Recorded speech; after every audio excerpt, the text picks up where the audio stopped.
Welcome back, everybody. So I know I'm about 2 months behind when it comes to the announcement of the Hellraiser revival game, but I still want to take a moment just because I am really excited for this one. It's like 100% up my alley, and having been a fan of the franchise for a long time, it's really my fault that I didn't cover this sooner. So we're gonna watch the trailer, and then we'll read a review for some hands-on gameplay that somebody had, as well as the collector's packages that they have available. So without further ado, let's get to the trailer.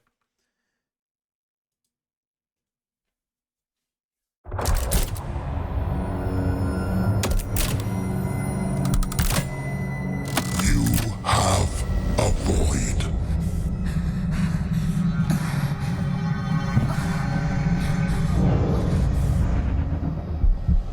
A desirous, Damn, straight off gaping the bat. heart. Got some nudity already? What the fuck?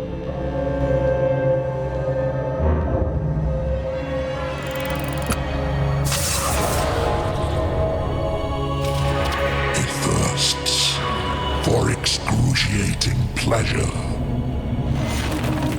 The very thing we offer. So, She is hellbound. Follow her, for we have such sights to show you. oh, so sick.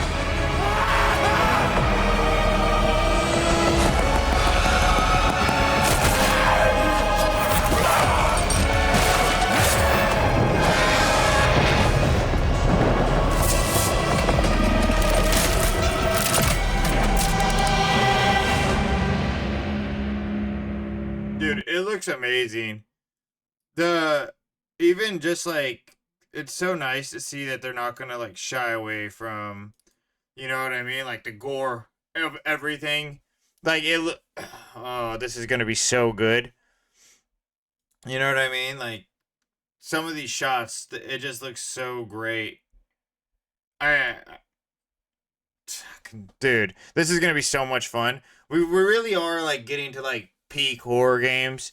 And it, and then we have Halloween coming next year.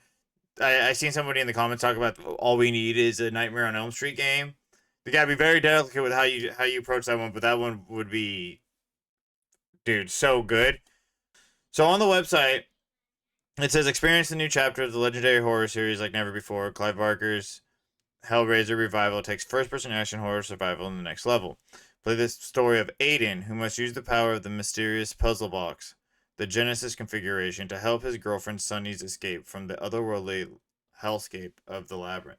See? You see that? Gotta help his girlfriend, dude. The root of all evil. Women. Will the powers of the box to survive your bargain with the infamous Pinhead and do battle with horrific cult devout to the Cenobites? Dude, see, this is gonna be so good. A new story, however, so it is canon with the movies, which I think that's awesome. So it's really like a way to like keep the franchise going and everything. I really didn't care for the latest movie. I didn't think it was bad. I didn't care for it too much, but this is I think this is the right direction to go. Especially with like Unreal Engine and how good graphics are nowadays. Harness the box, combine the unique hellish abilities of the Genesis configuration with an arsenal of earthly weapons, and inflict bone,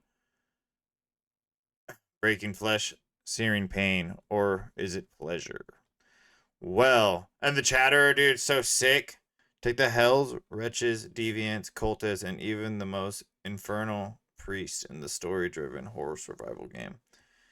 So this is gonna be a lot of fun, and I couldn't be again, and I am really excited for this one. This is a heavy hitter that looks great. So I wanted to go over. This is from Insider Gaming, the writer of Andrew Hayden, from August 26th. It's the Revival hands-on preview. So it says right here, I was very excited to be invited in an exclusive hands-on preview at Gamescom 2025. This preview will not hold back. If you're squeamish, get a sick bag on standby, which is fucking awesome. First 5 minutes, Clive Barker's Revival preview demos features graphic nudity, the male and female genitalia, BDSM, extreme mutilation, and images the human mind should only dream of, not see. It's a continuation of the Hellraiser's reveal trailer, which shocked audience in July of 2022. See, so like I said, I am way behind on since they announced it, but I mean this is good stuff, dude. Long before I take control of Aiden in the brand new Hellraiser story, Associated Game Directors made it clear to me that this is the perfect starting point for newcomers. The Genesis configuration is a legendary device mysteriously activated by Aiden and his girlfriend Sunny. Pinhead and his cultist cronies want to know how you activated it and want to harness its power. Aiden needs to suffer until this happens. You must wrench a hook out of your body, cut away at your stitched up torso, and pull nails out of your hands. So great, dude. It's just a casual Saturday night for some. There's an impressively broad spectrum of horror on display throughout the demo. PT-esque hallways, clever environmental puzzles requiring lateral thinking, chase sequences, jump scares, and the constant dread of psychological torture and mental anxiety. If this isn't everything we love on this channel, then I don't know what is, dude. I nearly forgot the visual horror, only joking. Shockingly, images are burned into my retinas. My journey through the labyrinth is a supreme gut check, which is apt because I lost count of how many entrails I saw. The cultists who inhabit the area are obsessed with art and making people suffer. You venture from room to room, and it becomes a swift game of one-upsmanship. Each new piece features a new layers of evisceration, dismemberment, and testing the limits of the human body. It's even more disturbing when you encounter people who are clearly still alive and are suffering through this. A distinct moment of the demo features a dancing doctor cutting up a naked woman strapped helplessly to a vertical surgery table. Her jaw is missing, causing her tongue to flail around like an angry cat's tail. I eventually have to sneak past the scene, getting close to the massacre in the process. Dude, this is so great. If you love Resident Evil, you'll love Hellraiser. Hellraiser turned out to be the most surprising game of the Gamescom 2025. I went in with no expectations, and it's now immediately on the perpetual wanted list. If I've had to describe the time, I'd liken it to Resident Evil 7 and 8 in a proper first-person horror game with puzzles, finding key items, and even in its combat. This isn't an Outlast type of horror journey. You'll get weapons early on, and you must be cognizant of their types. Certain tools won't be effective against armored enemies, for instance. Each tool has a degradation meter, so you could easily destroy your weapon without really inflicting any damage. I also got a gun towards the end of my playtime. Oh, so sick. So it really is going to be like Silent Hill-esque, where our weapons will destroy itself without it ever actually helping us, which is going to cause a whole lot of stress, I guarantee. You know what I mean? Because there's always those times where you break your weapon too soon, and then you're like at wit's end with the enemy. The enemy AI was quite smart and was quick to go into cover if I had a gun. They would utilize the surroundings to try and flank me. However, there was nothing I could do against the Chatterer. Some basic research allows me to understand it's not a new enemy in the Hellraiser universe, but for me, it's one of the most horrifying figures I've come across. Yeah, the Chatterer was my favorite growing up. Think of Nemesis, but with unnerving chattering teeth, and with every coming together of those canines ringing in my ear like hypnotic torture. Do not sleep on Clive Barker's Hellraiser revival. There's something horribly cool here. Dude. So sick. So sick. It makes it even better when you read about someone who's gotten hands-on like playtime with it and how great the game actually sounds, because it sounds so fun. You know, and that's one of the great things about games now is, you know, people aren't scared to push the envelope. And I think that this is a step in a terrific direction, and I'm hoping that it really does capitalize on it. So the last thing I wanted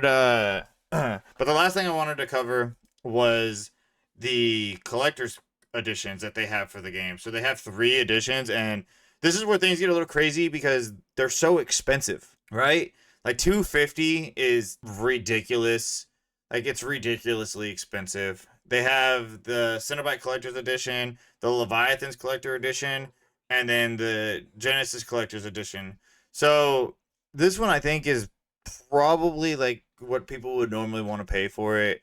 You get the puzzle box, you get a card pack, and then you get the game, right? These 2 are crazy expensive, but when you get the Leviathan Collector's Edition, I believe this one comes with hand signed by Clive Barker, which, I mean, that's an amazing collectible right there. You know what I mean?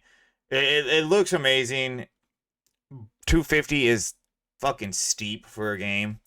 collectibles or not. But it looks like, I mean, there wasn't enough to stop anybody. It looks like they're sold out. I think the signed poster is a huge selling point for anybody when it comes to this, because you might pay more for that just to get into a position where you could have him sign something like that any other time. So, I mean, I think that's a pretty, worth it, but I probably will hold off on it. I don't know. $200 for a game in any sense is crazy, and I'm sure that there'll probably be people who sell the collectible that they get with it after a while, find it on like eBay or something. I mean, you get one copy of the deluxe Clive Barker's Hellraiser Revival available, exclusive replica Genesis configuration puzzle with LED features, exclusive Hellraiser Pillar of Souls Polystone statue featuring all 4 Cenobites from the game to display on your box, exclusive set of 4 enamel Cenobite pins, Clive Barker's Steel Book, deluxe hardcover version of the art of Clive Barker's Hellraiser Revival book, special Clive Barker Hellraiser trading cards, a poster, an art print, and laminate configuration collector edition box. So yeah, so the main difference between this one and the extra $50 is you get a signed copy, for collectors or fans of the Hellraiser franchise or anything like that. That's going to go up in value. Altogether, I think this, especially if you're huge fans, could be good value. Like I said, that one sold out, but the $199 one, pretty good value, or just to get the collector's edition to get one of the box, to get the puzzle box, you know what I mean? No, I don't think that's a horrible investment, to be honest with you. Lights up. I think they sell the Tesseract for at Disneyland for like 200 something bucks. So I mean, you get the game, trading cards, and the box for 120 bucks. I think that's all right. I did a video in the past, and the collectibles for video games, they are crazily priced. So I mean, that's everything in the world nowadays, right? But yeah, I couldn't be more excited about the game. They still haven't confirmed the release date. I'm assuming hopefully by November, but like I said, nothing's confirmed. But let me know what you guys think. Is this a game you guys are excited for? Are you guys going to be getting it when it comes out? Is it too much for you? Do you guys think that they're pushing it too much? Let me know in the comments below. Don't forget to like, comment, subscribe, share this video out there, ring the bell for notification. I'll talk to you guys next time. Peace.